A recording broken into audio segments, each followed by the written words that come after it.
Eh, Mari kita mulai diskusi pada malam hari ini dengan membahas tentang hak atas kekayaan intelektual dengan pemateri Medina Hijriani.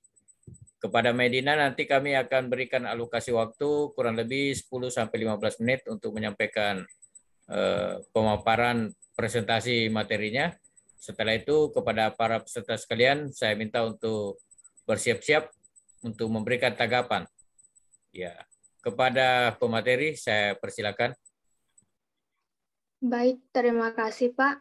Assalamualaikum warahmatullahi wabarakatuh. Waalaikumsalam warahmatullahi wabarakatuh. Saya akan membahas tentang hak atas kekayaan intelektual. Hak kekayaan intelektual HKI didefinisikan sebagai hak untuk memperoleh perlindungan secara hukum atas kekayaan intelektual sesuai dengan peraturan perundang-undangan di bidang HKI, seperti Undang-Undang Hak Cipta, Paten, Desain Industri, Rahasia Dagang, Varietas Tanaman, Sirkuit Terpadu, dan Merek. Adapun 7 poin yang akan saya bahas tentang HKI. Yang pertama, HKI. Yang kedua, fungsi dan pentingnya HKI. 3, macam-macam. 4, simbol-simbol terkait hak kekayaan intelektual. 5, kapan seseorang dapat mendaftarkan hak karya intelektual. Yang keenam, syarat-syarat. Yang ketujuh, mengenai cara mendaftarkan hak cipta. Yang pertama, pengertian hak atas kekayaan intelektual HKI atau kekayaan intelektual HKI adalah hak untuk menikmati secara ekonomis hasil dari suatu kreativitas intelektual. Berdasarkan pengertian ini, maka perlu adanya penghargaan atas hasil karya yang telah dihasilkan, yaitu perlindungan hukum bagi kekayaan intelektual tersebut. Tujuannya adalah untuk mendorong dan menumbuh kembangkan semangat terus berkarya dan mencipta. Objek perlindungan hukum yang diatur dalam HKI adalah karya-karya yang timbul atau lahir karena kemampuan intelektual manusia.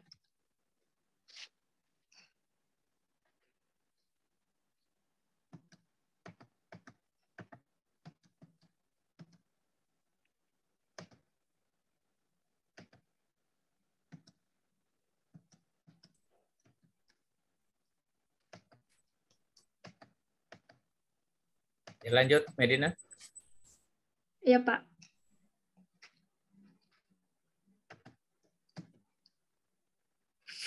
Yang kedua, fungsi dan pentingnya HKI ada 4, yaitu yang pertama sebagai perlindungan hukum terhadap pencipta dan karya ciptanya. Jika kita mendaftarkan suatu karya ke HKI, maka secara otomatis kita dan karya tersebut akan mendapat perlindungan hukum. Yang kedua, sebagai bentuk antisipasi pelanggaran HKI. Yang ketiga, meningkatkan kompetisi dan memperluas pangsa pasar. Yang keempat, memiliki hak monopoli.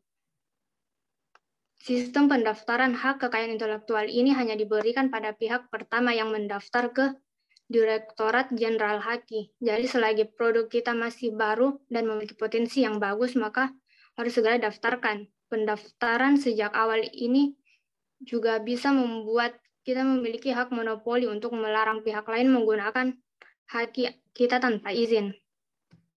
Yang ketiga, macam-macam HKI.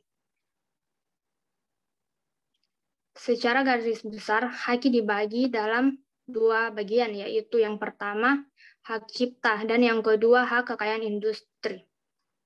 Hak cipta adalah hak eksklusif pencipta yang timbul secara otomatis berdasarkan prinsip deklaratif setelah suatu ciptaan diwujudkan dalam bentuk nyata tanpa mengurangi pembatasan sesuai dengan ketentuan peraturan undang-undangan. Yang kedua, hak kekayaan industri. Hak kekayaan industri yang mencakup paten, desain industri, merek, penanggulangan praktik persaingan curang, desain tata letak sirkuit terpadu, dan rahasia dagang. Yang keempat, adapun simbol-simbol terkait hak kekayaan intelektual. Semua karya yang sudah terdaftar HKI-nya memiliki simbol-simbol khusus. Simbol-simbol ini bisa kita lihat dengan mudah di dekat nama produk yang ada di pasaran. Yang pertama ada trademark. Simbol pertama adalah TM yang menjadi tanda untuk merek dagang. Jika kita melihat simbol ini, maka artinya produk atau merek tersebut sedang dalam proses perpanjangan masa haki ataupun proses pengajuan kepemilikan. Yang kedua ada service mark. Simbol ini merupakan simbol dari kepemilikan haki yang digunakan untuk menandai suara-suara tertentu. Contohnya adalah beberapa suara unik yang terdapat dalam suatu film. Suara unik ini tidak bisa digunakan di film lain tanpa seizin pemiliknya. Yang ketiga ada registered mark. Jika suatu produk atau merek memiliki tanda ini, maka artinya mereka sudah terdaftar hakinya. Yang keempat ada copyright. Simbol terakhir ini menunjukkan kepemilikan hak cipta atau biasa disebut copyright. Jadi siapapun yang ingin melakukan mempublikasikan terhadap karya ini harus mencantumkan nama pemilik hak cipta. Yang selanjutnya kelima, kapan seseorang dapat mendaftarkan hak karya intelektual? Siapapun berhak mengajukan permohonan atau mendaftarkan haki, hak eksklusif yang diberi negara kepada individu pelaku haki, inventor, pencipta, pendesain, dan sebagainya. Tidak lain dimaksud dengan penghargaan atas hasil karya kreativitasnya dan agar orang lain terangsang untuk lebih lanjut mengembangkan lagi. Sehingga dengan sistem haki tersebut, kepentingan masyarakat ditentukan melalui mekanisme pasar. Yang keenam, ada syarat-syarat mendaftar hak karya intelektual. Yang pertama itu mengisi formulir pendaftaran ciptaan yang telah disediakan. Yang kedua, mengajukan surat permohonan pendaftaran. Yang ketiga, terdapat uraian ciptaan 3 rangkap.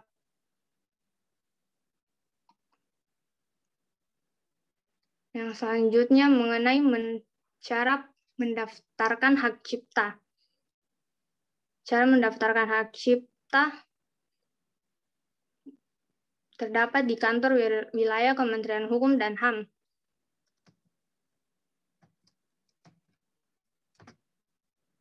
Berikut yang saya paparkan tentang hak atas kekayaan intelektual. Terima kasih, Pak Sudah.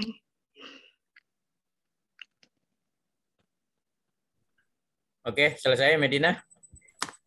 Iya, Pak. Oke, baik. Untuk presentasinya, mari kita berikan tepuk tangan dan upload buat Medina ya. Oke, baik. Makasih atas presentasinya dan ini bisa membantu kita sebagai pengantar diskusi. Ada beberapa poin yang mungkin saya bisa bantu untuk menegaskan kembali apa yang disampaikan tadi. Yang pertama bahwa hak cipta itu adalah memberikan hak kepada orang yang menciptakan sesuatu yang berasal dari hasil intelektualitasnya itu supaya bisa menikmati hak ekonomi. Ya, jadi kalau kita melalui hasil pemikiran kita, melalui hasil intelektual kita, kemudian kita mendaftarkan sesuatu sebagai hak cipta, maka kita akan diberikan hak untuk mendapatkan manfaat secara ekonomi. Kurang lebih seperti itu gambaran garis besar dari sebuah hak cipta. Nah, hak cipta ini ada beberapa istilah yang mungkin adik-adik sekalian perlu pahami dengan baik. Ya, ada namanya hak cipta, ada namanya hak paten, ada namanya hak merek. Ya, kalau itu terkait dengan tulisan, terkait dengan karya seni, terkait dengan kebudayaan, itu biasanya hak cipta namanya. Ya, itu masuk dalam kategori hak cipta. Kalau terkait dengan industri, terkait dengan mesin-mesin, terkait dengan teknologi, itu hak paten. Ya. kemudian terkait dengan logo, terkait dengan tulisan, terkait dengan atribut-atribut itu masuk dalam hak merek. Ya, supaya adik-adik sekalian bisa membedakan bahwa yang terkait dengan hak atas kekayaan intelektual ini ada berbagai macam bentuk hak atas kekayaan intelektual. Ya, tadi itu adalah contoh dari 3 jenis bentuk haki, yaitu hak cipta, hak paten, dengan hak merek. Ya, supaya kita bisa membedakan ini ranahnya, apakah ranahnya hak cipta, apakah ini wilayahnya hak paten, atau ini terkait dengan hak merek. Oke, kemudian tadi juga pemateri sudah menjelaskan mengenai fungsi-fungsi daripada hak atas kekayaan intelektual ini.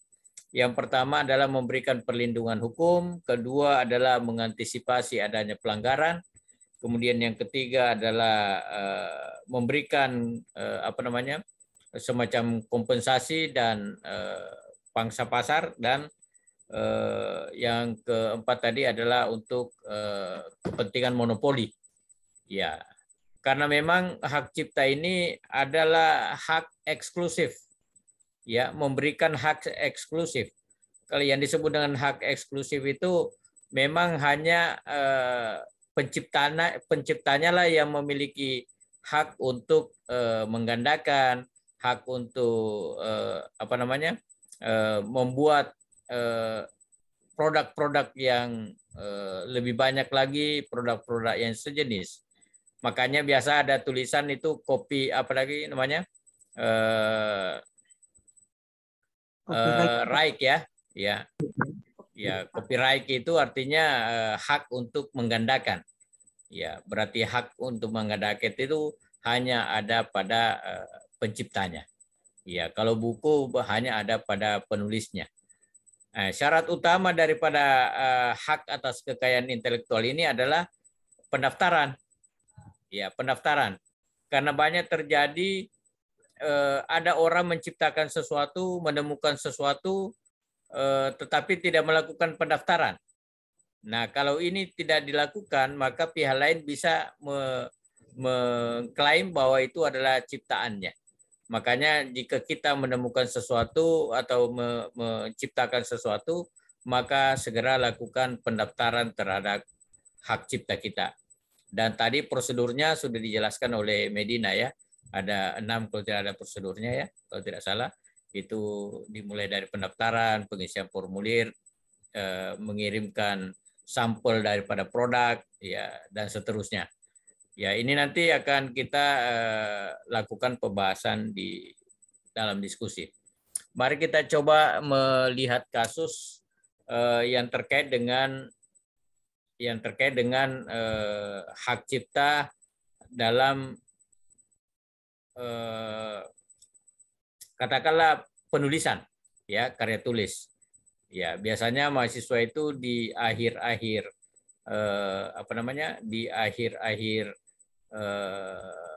perkuliahannya mereka membuat skripsi, dan sekarang ini skripsi ini sudah mulai dicoba diprotek supaya tidak melakukan pelanggaran hak cipta.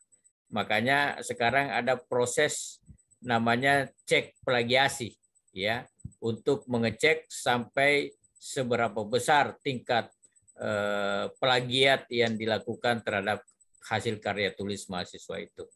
Ya, tidak mungkin semuanya bersih dari adanya plagiasi, ya, karena yang mengeceknya itu adalah sistem, maka ada toleransi, ya, ada toleransi.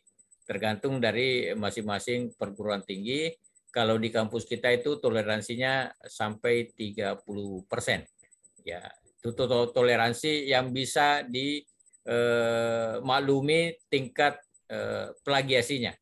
Ya, kalau dibawa dari itu sudah diizinkan, kalau lebih dari itu harus dilakukan pengeditan sampai benar-benar plagiasinya itu berada di bawah 30%.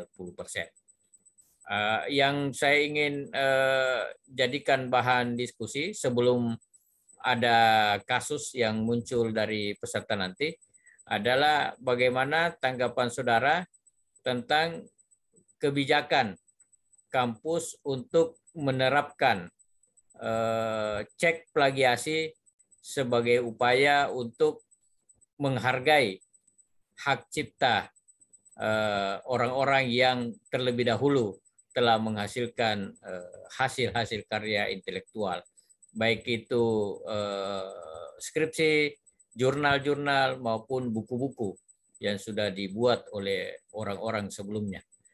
Oke, saya berikan kesempatan kepada para peserta yang mau memberikan tanggapan terkait dengan kebijakan cek plagiasi terhadap hasil karya tulis mahasiswa skripsi ketika akan menyelesaikan studinya. Saya persilakan kepada saudara yang mau memberikan tanggapan mengenai hal ini. Silakan. Ya, sebut nama dan segera menyampaikan tanggapannya. Sambil yang lain, kalau sekiranya ada kasus-kasus yang terkait dengan hak cipta, disiapkan, nanti kita akan jadikan bahan diskusi. Baik, saya persilakan. Saya Pak Navalia. Saya Pak Najia. Ya. Navalia. Navalia dulu, baru Najia. Navalia. Silakan. Terima kasih Pak. Menurut saya adanya pengecekan plagiasi dapat mendorong mahasiswa untuk membuat suatu karya ilmiah yang berbentuk tulis, dikarenakan juga setiap orang mempunyai opini dan pendapat yang berbeda, serta dalam susunan katanya harus dilindungi Pak, soalnya kan masing-masing orang mempunyai ide yang berbeda-beda, jadi dalam suatu karya ilmiah itu kita bisa mencantumkan apa yang kita pikir, apa yang menurut kita baik dan benar, dapat menyaring sebelum melakukan penulisan kembali ke dalam skripsi kita. Gitu. Iya, jadi menurut Navalia positif ya? Iya Pak, karena kan juga masing-masing individu berbeda pendapat, nggak selamanya itu benar. Oke, jadi di samping untuk melindungi hak daripada orang yang menghasilkan karya ilmiah itu, juga memberikan kesempatan kepada mahasiswa-mahasiswa untuk juga secara aktif menuangkan sendiri pikiran-pikirannya di dalam bentuk tulisan. Begitu mungkin maksudnya ya? Ya. Iya Pak. Oke, baik. Ini pendapatnya Navalia. Silakan berikutnya Najia. Yang lain silakan raise hand kalau mau menanggapi. Silakan berikutnya Najia. Oh ya.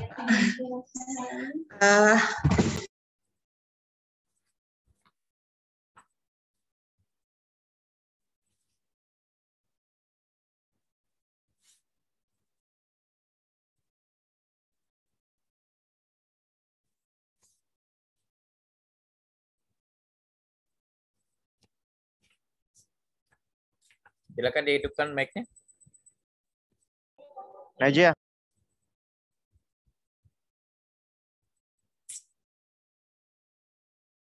Kayaknya jelek jaringannya, Pak. Oh ya, mungkin ada gangguan jaringan. Silakan, ada yang lain? Saya Pak, atas nama Melania. Ya, silakan Melania. Pada kesempatannya, menurut saya itu hak adalah hak eksekutif bagi pencipta atau penerima hak untuk mengumumkan atau memperbanyak ciptaannya atau memberikan izin untuk itu dengan tidak mengurangi pembatasan menurut peraturan perundang-undangan yang berlaku. Hal yang tidak termasuk pelanggaran hak cipta, di antara banyak bentuk pelanggaran hak cipta, Undang-Undang Dasar 1945 tahun 2002 mengatur juga tentang hal yang tidak dianggapi sebagai pelanggaran hak cipta. Salah satunya yaitu termasuk sebagai pembatasan hak cipta, pengumuman atau memperbanyak lambang negara menurut sifatnya yang asli. Terima kasih Pak. Itu saja. Ya, baik. Makasih dari Melania. Nanti kalau ada yang mau menanggapi boleh.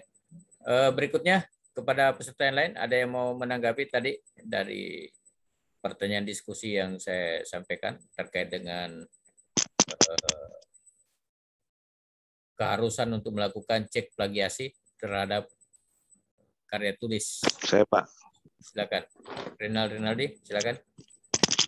Iya, terima kasih Pak atas kesempatannya. Jadi mungkin hampir sama ya dengan persepsi Novalia tadi. Ya, kalau menurut saya dengan adanya kebijakan pengecekan plagiasi, ya itu memberikan tantangan ya bagi mahasiswa untuk bagaimana caranya menghargai sebuah karya tulis yang sudah ada sebelumnya, serta memberikan juga ya motivasi kepada mereka bagaimana caranya untuk menuangkan ide dan gagasan dalam rangka membuat sebuah karya tulis ilmiah, sehingga karya tulis ilmiah tersebut dapat digunakan oleh para mahasiswa-mahasiswa selanjutnya. Saya kira seperti itu, Pak.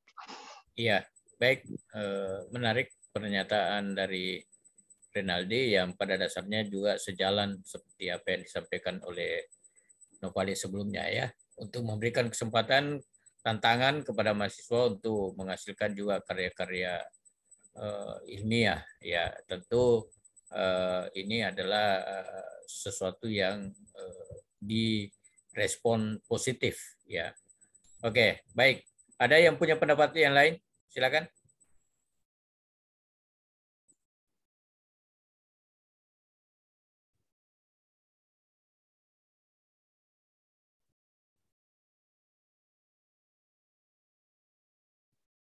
Ada yang punya pendapat lain? Sintika, Pak. Oke, silakan, Sintika.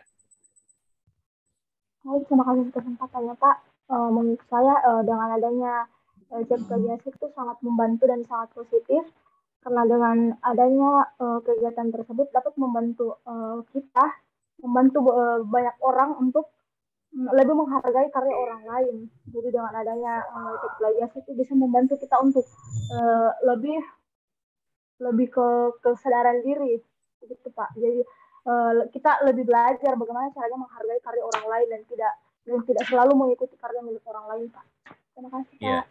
Baik, makasih Sintika atas pendapatnya.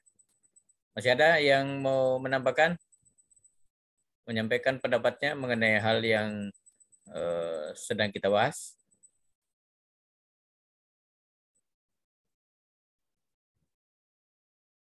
Oke, baik, ada sekalian mungkin perlu saya tambahkan sedikit ya. Bisa bertanya, Pak.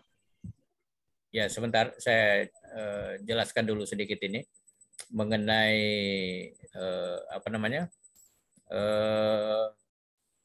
cek plagiasi ini ya. Jadi adanya upaya melakukan cek plagiasi itu tidak berarti membatasi ya, tidak berarti membatasi para mahasiswa untuk menjadikan hasil karya orang lain sebagai rujukan. Ya, jangan sampai justru itu membuat Anda takut untuk merujuk, takut mengambil dari buku orang lain, takut mengutip ya. Diizinkan melakukan kutipan ya, sepanjang seperti tadi yang disampaikan oleh Sintika bahwa menghargai hasil karya orang lain dengan cara mencantumkan sumbernya. Ya, makanya di dalam di dalam skripsi itu terhadap kutipan-kutipan yang kita ambil dari hasil karya orang lain itu ada aturan-aturan cara mengutipnya. Ya, kalau sekiranya kita benar-benar mengambil statement dari tulisan orang, ya, yang pertama harus dicantumkan nama dan tahun terbitan serta halaman. Ya, di siapa penulisnya, kemudian tahun berapa ditulis dan halaman berapa yang kita kutip itu. Dan aturannya kalau sekiranya itu melewati 4 baris, biasanya itu kita dibuatkan menjadi 1 spasi. supaya kelihatan bahwa statement yang kita tulis itu adalah hasil kutipan dari karya tulis sebelumnya. Ya, jadi silakan kalau adik-adik sekalian mau mengutip atau mau menjadikan hasil karya orang lain sebagai referensi, silakan. Ya, karena memang kita baru bisa menulis kalau banyak membaca. Ya, jadi rumusnya itu biasanya kalau kita mau menulis satu skripsi, biasanya kita harus membaca minimal 5 skripsi. Ya, jadi sudah hebat itu kalau baru 5 skripsi kita baca, kita jadikan rujukan, sudah mampu kita menghasilkan satu skripsi. Ya biasanya cukup banyak tulisan yang harus kita baca, baru ada inspirasi untuk menghasilkan sebuah karya. Oke, saya kira demikian penjelasan terhadap hal diskusi yang kita bicarakan terkait dengan persoalan pengecekan plagiasi pada hasil karya skripsi yang diwajibkan kepada mahasiswa. Baik, kesempatan berikutnya saya berikan kepada Marcel. Mungkin ada hal yang mau dijadikan kasus untuk kita jadikan bahan diskusi. Saya persilakan. Baik Pak, terima kasih kesempatannya Pak. Baru-baru ini Pak, ada akun Instagram Pak yang telah melanggar hak cipta Pak. Ya. Dia mengambil video dari orang lain. Ya. Dia mengambil video dari orang lain, terus dia upload di sosial medianya, namun dicantumkan sumbernya Pak. Tidak mencantumkan atau mencantumkan? Pihak Instagram itu mencantumkan sumbernya Pak, tapi dalam pihak Instagram itu Pak menyatakan itu pelanggaran Pak. Padahal kita sudah mencantumkan sumber, tidak mengedit video itu ada sumbernya di dalam itu Pak. Tapi dalam pihak Instagram dan pihak televisi itu Pak menyatakan itu pelanggaran. Dan akun-akun Instagram itu banyak yang diblokir Pak. Terima kasih Pak. Oh ya. Baik. Ada yang mau menyampaikan pendapat mengenai kasus yang disampaikan oleh Marcel? Saya Pak mungkin tidak Pak. Ini Pak, mungkin dia tidak dapat hak cipta untuk ke pemiliknya Pak, yang membuat karya sendiri. Kita atur dulu ya. Ada 3 pihak yang mau memberikan tanggapan, Novalia, Sintika, dan Burhanuddin. Saya berikan dulu ke Burhanuddin. Silakan Burhanuddin. Tadi yang Marcel sebut mencantumkan sumbernya Pak. Ya. Sumber dari video. Tapi tidak minta izin ke yang punya video yang bersangkutan. Ya. Marcel. Bagaimana Marcel kasusnya? Tidak minta izin begitu, ya? Iya begitu. Ya. Kan tidak semua pemilik begitu kita bisa akses ya.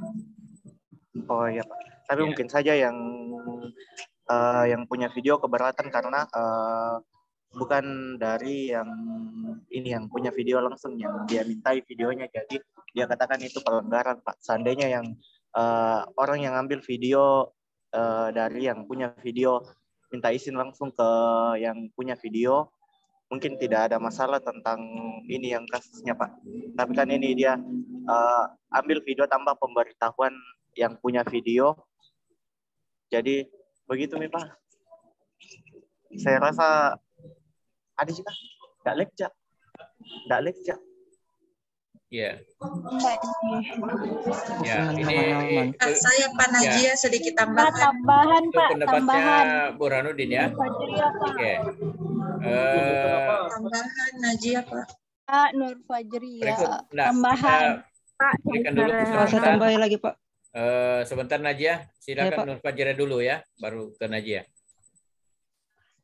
Ya, tambahan tadi dari Burhanuddin Pak, soal perizinan ke pemiliknya itu sangat penting karena menurutku biasanya ada kasus tuh Pak di YouTube begitu. Nah, yang menciptakan lagu itu viewersnya sedikit, sedangkan yang mengcover itu viewersnya banyak. Jadi itu makanya mungkin awalnya toh Pak tidak keberatan jadi penciptanya. Jadi dikala banyak followernya iya, ini Pak. penciptanya ya. Iya, maka dari itu pentingnya untuk dapat izin dulu ke penciptanya, bilang mau Kak cover lagumu supaya enggak keberatan begitu kalau misalnya penontonnya yang mengcover lebih banyak dibandingkan yang penciptanya. Iya. Iya Pak, cocok itu yang sebelum bulan Pak, karena biasa juga Pak orang yang pertimbangkan begitu karena orang susah payah mengedit videonya, terus orang lain dengan senang hati begitu ambil saja, save saja tanpa izin ke yang punya langsung video Pak. Iya. Oke, ini menarik ini. Nanti akan kita temukan jawabannya ini ya. Ya, silakan. Najia, silakan sampaikan pendapat. Pak. Sebentar Novel ya. Najia dulu. Ya, silakan. Terima kasih. Tambahan untuk pembahasan Instagram.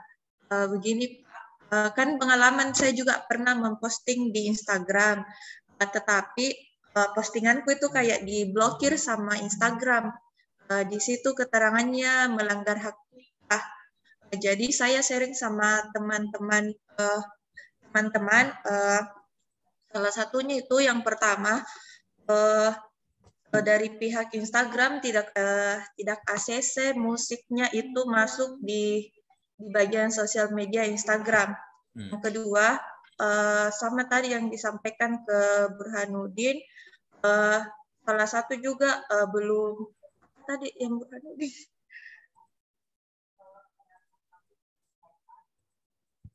Mana? Apa tadi yang Burhanuddin anunya Pak? Ya, jadi apa namanya? Tidak ada izin dari pencipta. Video yang orang post tanpa izin yang pemiliknya aja. Oh iya, itu ada dua itu alasan kenapa kita diblokir postingan dari Instagram. Itu yang pertama karena belum di ACC sama pihak Instagram musiknya. Yang kedua belum mengonfirmasi kepada hak ciptanya. Itu pengalaman yang pernah saya dapat Pak, karena maka jadi diblokir. Ya, karena mungkin ada hasil ciptanya orang lain yang diposting oleh Najia, begitu ya? Iya Pak, diambil musiknya, cuman belum didampaki di Instagram. Oke, baik. Ya, kita jadikan ini bahan diskusi. Saya ingatkan sebentar ya pemateri Medina, nanti di akhir diskusi kita saya akan berikan kembali kesempatan untuk memberikan tanggapan akhir. Jadi berbagai hal yang berkembang di dalam diskusi ini nanti akan ditanggapi terakhir oleh Medina ya. Oke, silakan. Yang lain tadi siapa yang mau menanggapi nih? Noval ya, silakan. Saya Pak, tambahan sedikit karena kan dia tidak izin ke penciptanya, jadi dia melanggar hak eksklusif yang telah diberikan kepada pemegang hak cipta, di mana dia menggandakan, memproduksi atau mendistribusikan, bahkan menampilkan atau memamerkan ciptaannya di sosial media tanpa izin pencipta. Jadi dia sudah melanggar satu dari berbagai hak untuk penciptanya. Ya, baik. Ini pendapat, tapi saya kembali kepada aturan bahwa ini adalah hukum. Nah, tadi kan yang jadi persoalan adalah saya sudah tegaskan bahwa syarat utama untuk mendapatkan hak itu adalah kalau terdaftar. Jadi meskipun Anda menghasilkan ribuan karya, tapi karya-karya itu Anda tidak daftarkan sebagai hak cipta, maka hukum tidak akan memberikan perlindungan kepada kita. Ya, jadi kita bisa saja mengklaim, tetapi kalau ini masuk di dalam ranah hukum, pasti yang menjadi alat pembuktian adalah sejauh mana karya itu sudah didaftarkan oleh penciptanya. Jadi kalau sekiranya Instagram melakukan pemblokiran atau memberikan sanksi kepada orang yang meniru itu adalah tidak masuk dalam ranah hukum secara formil. Ya, itu adalah aturan. Ya, aturan yang sifatnya lokal, ya sebatas Instagram saja. Dan Instagram sendiri itu kan bukan termasuk penegak hukum. Jadi dia berhak membuat aturan di dalam lingkungan wilayah wilayah kerjanya begitu. Jadi boleh saja misalnya Instagram melakukan pemblokiran dan lain sebagainya sesuai dengan aturan internalnya. Tapi dalam konteks hukum maka yang diakui adalah siapa yang melakukan pendaftaran. Ya, saya perlu sampaikan sedikit, ada kasus adik-adik sekalian yang pernah juga saya alami adalah saya dengan seorang teman itu menciptakan sesuatu. Ya, sebutlah misalnya waktu itu tahun 90-91 itu kami menciptakan Mistar. Mistar komputer itu mereknya Incipna. Ya, biasa lihat ada itu Mistar kecil plastik yang ada lubang-lubangnya yang biasa orang pakai kalau ujian komputer.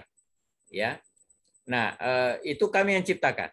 Tetapi beberapa tahun kemudian produk ini sudah sampai ke Surabaya dan ada orang yang di Surabaya yang mendaftarkan produk itu ke Kementerian Kehakiman. Sehingga yang terdaftar di Kementerian Kehakiman adalah orang yang menirunya, bukan kami sebagai penciptanya. Nah, kemudian kami justru menjadi tergugat. Ya, karena dianggap kamilah yang menciplak dia punya. Ya, jadi persoalannya di sini adalah bukan siapa yang menciptakan secara fakta, tetapi siapa yang mendaftarkan secara legal. Itulah yang diakui oleh pemerintah. Ya, kalau tidak salah tadi pemateri sudah menjelaskan bahwa siapa yang cepat mendaftar maka itulah yang akan diakui sebagai penciptanya. Jadi kalau ada orang yang di belakang baru mengklaim bahwa saya menciptakan itu, tetapi dia tidak melakukan pendaftaran, maka secara hukum dia tidak bisa mengklaim sebagai haknya. Ya, jadi itu penjelasan saya mengenai kasus yang disampaikan oleh maksud tadi ya. Jadi dalam hal ini konteksnya memang menarik ya, karena ada sanksi yang diberikan oleh Instagram kepada akun-akun yang menurut aturan yang ada di dalam Instagram itu dianggap melanggar hak ciptanya orang lain. Ya, jadi saya perlu klarifikasi bahwa itu bukan ranahnya hukum secara hukum positif ya menurut undang-undang kita, tetapi itu adalah aturan yang bersifat lokal ya, aturan yang bersifat lokal dan hanya ada di wilayah Instagram saja berlakunya ya. Oke, ada yang mau memberikan tanggapan kembali, silakan. Atau Maxel mungkin ada penjelasan? Saya Pak ada sedikit tambahan. Ya, silakan Yusfina. Baik Pak, terima kasih atas kesempatannya. Saya mau menambahkan sedikit yaitu hak intelektual mengenai hak karya. Misalnya seperti yang dijelaskan tadi pemateri, yaitu hak cipta ini mempunyai undang-undang. Jadi tidak boleh sembarangan menciplak atau mengikuti hak karya seorang. Misalnya orang ini membuat suatu karya yang indah. Misalnya itu karyanya kayak karya-karya lukisan begitu. Terus ini orang mengikuti tanpa izin atau tanpa pemberitahuan sebelumnya, dia mengikuti dengan persis dan dia menampilkan itu tidak boleh Pak, karena ada hak ciptanya dan ada undang-undangnya. Jadi kalau dia menciptakan seperti itu artinya dia melanggar. Dan seperti juga kalau ya Pak. Tapi sudah didaftar enggak Yusfina? Ya Pak. Sudah didaftar enggak hak ciptaannya itu? Meskipun dia melukis, dia yang membuat, tetapi dia tidak mendaftarkannya, maka orang lain bisa saja menirunya. Sudah mendaftar Pak, artinya dia sudah mendaftarkan hak ciptanya ini, kemudian ada orang yang meniru tanpa pemberitahuannya. Oh ya. Begitu. Kalau sudah Jadi, dia mendaftar, maka kita melihat ke syarat berikutnya. Syarat berikutnya adalah ada enggak manfaat ekonomi yang diambil oleh orang yang meniru yang secara langsung merugikan pihak yang punya hak cipta. Kan bisa saja juga dia niru tapi tidak untuk maksud komersil. Ya, kan bisa saja kita seperti tadi apa itu siapa tadi memberi kasus itu seperti di ulang tahun kemudian membuat kue kemudian memberikan gambar SpongeBob atau mungkin apalagi namanya Doraemon dan lain sebagainya. Apakah itu termasuk Pak, kasus maksud peniruan? saya ini dia menirukan untuk mendapatkan hasil juga, Pak. Jadi orang menciptakan suatu karya, kemudian dia mengikuti untuk mencari penghasilan dari situ. Nah, kalau jadi itu melanggar. Melanggar. Ya, kalau itu melanggar karena tadi kan dikatakan bahwa yang namanya kalau copyright itu artinya hak untuk menggandakan. Ya, hak untuk menggandakan itu dipegang oleh siapa yang mendaftarkan. Berarti orang lain tidak bisa menggandakan itu. Itulah yang dimaksud dengan hak eksklusif. Ya, hak istimewa.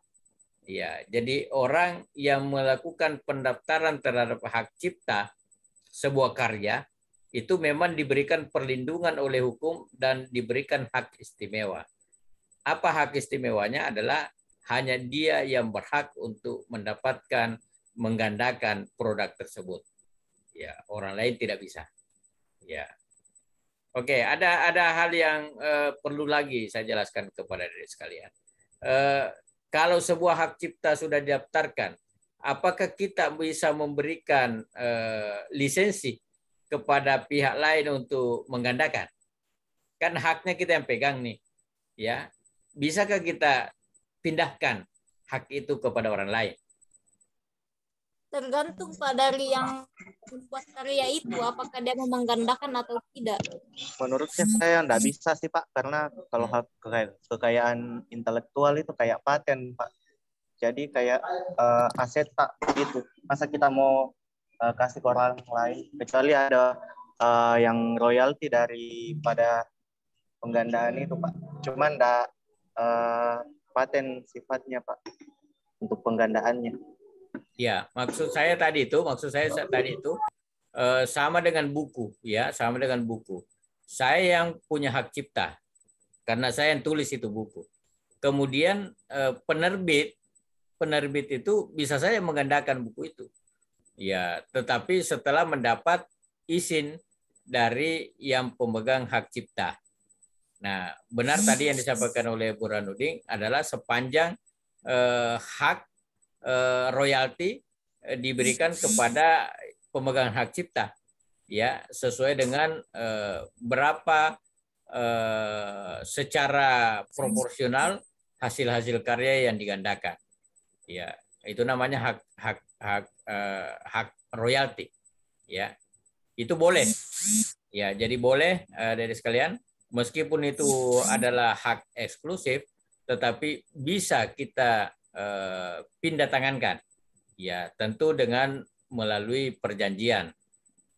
Silakan, misalnya kalau ada yang mau gandakan saya punya buku, silakan gandakan, tetapi dengan ketentuan kepada saya mendapat royalti, bahwa setiap buku yang diterbitkan, setiap buku yang terjual, maka saya akan mendapat bagian daripada hasil penjualan daripada buku itu. Ya, ini hal yang perlu juga ada diketahui terkait dengan hak cipta ini. Ya, oke. Kita punya waktu kira-kira tinggal 5 menit lagi. Silakan kalau masih ada yang mau memberikan komentar terhadap hal yang dibahas, silakan. Pak, saya Pak Sintika. Oh iya, maaf. Ya, Sintika, silakan. Pak, sesuai yang Bapak sampaikan tadi, kalau seperti pencipta buku mungkin bisa menggandakan buku, tapi bagaimana dengan karya, Pak? Misal sebuah lukisan itu kan orang melukis itu dengan apa Pak? Mungkin dengan menggunakan perasaan sehingga dia bisa melukis sesuatu.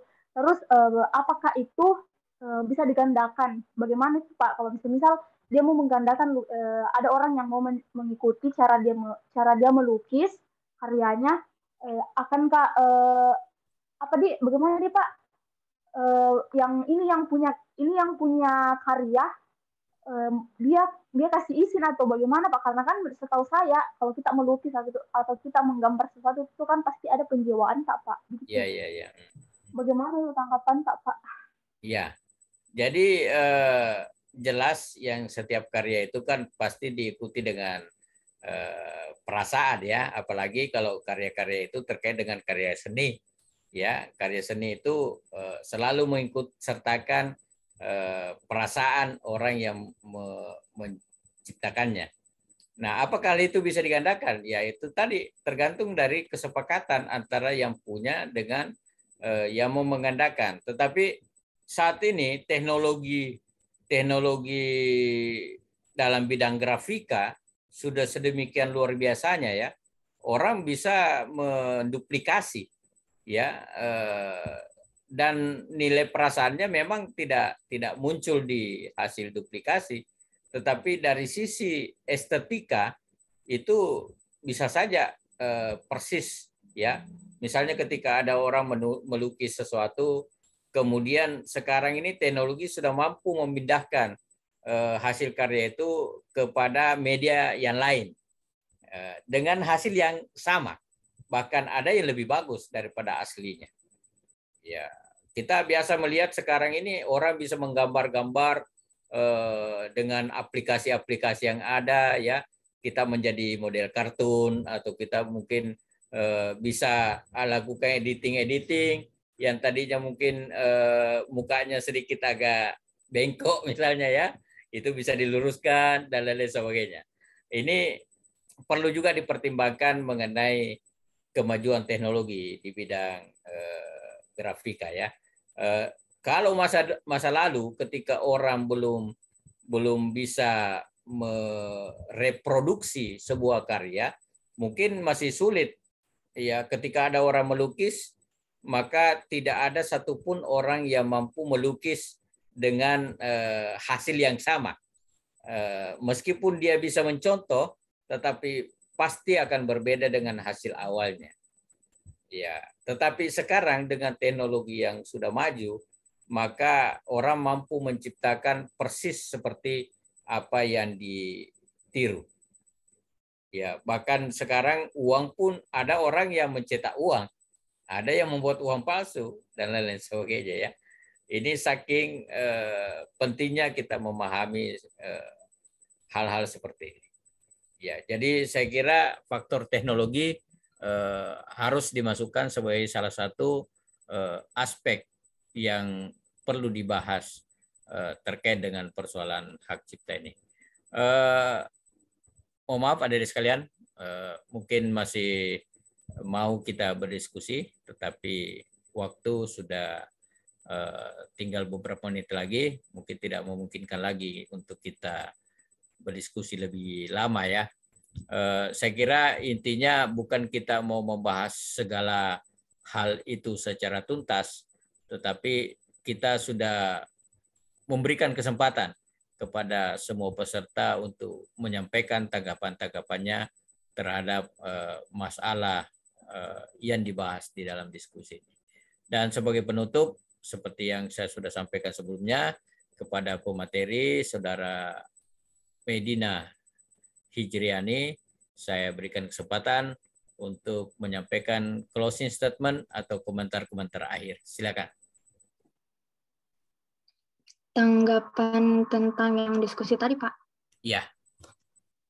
Mungkin tanggapan saya tentang ada sesuatu yang bisa disimpulkan lah atau apa dikomentari. Silakan. Tanggapan saya tentang diskusi tadi mengenai hak cipta, hak eksklusif pencipta atau pemegang hak cipta untuk mengatur, mengumumkan, atau memperbanyak penggunaan hasil penaungan gagasan, hasil ciptaan atau informasi tertentu, atau memberi izin untuk itu dengan tidak mengurangi pembatasan menurut peraturan undang-undang yang berlaku. Sekian, Pak. Terima kasih. Ya. Baik, makasih. Jadi inti yang bisa kita ambil dari kata penutup dari Medina adalah bahwa hak cipta itu adalah memberikan hak eksklusif. Kalau hak eksklusif itu adalah berarti hak istimewa yang hanya memang bisa dimanfaatkan, hanya bisa digandakan, hanya bisa diperbanyak, atau hanya bisa menghasilkan nilai ekonomi oleh orang yang menjadi pemegang hak cipta tersebut. Saya kira itulah inti daripada diskusi kita pada malam hari ini. Saya kira kita akan segera mengakhiri diskusi dan kepada pemateri, mari kita sekali lagi memberikan tepuk tangan. Ya, baik, terima kasih banyak Medina ya atas pemaparan materinya, dan begitu pula kepada para peserta yang sudah ikut berpartisipasi di dalam diskusi ini. Tentu saya akan mencatat sebagai sebuah aktivitas kelas, dan saya juga menyampaikan ucapan terima kasih kepada yang lain, bukan berarti bahwa tidak mampu, cuma mungkin karena belum berkesempatan untuk menyampaikan tanggapannya. Saya meminta pada diskusi berikutnya kepada yang belum pernah menyampaikan tanggapan, saya minta kepada saudara-saudara untuk mempersiapkan diri untuk ikut memberikan tanggapan di dalam diskusi-diskusi berikutnya. Saya kira demikian kuliah kita pada malam hari ini. Lebih yang kurangnya mohon dimaafkan ya. Kemudian kalau ada hal yang mau kita bahas, mungkin kita masih memiliki waktu beberapa saat lagi. Kita tutup dulu kuliahnya. Assalamualaikum warahmatullahi wabarakatuh. Waalaikumsalam warahmatullahi wabarakatuh.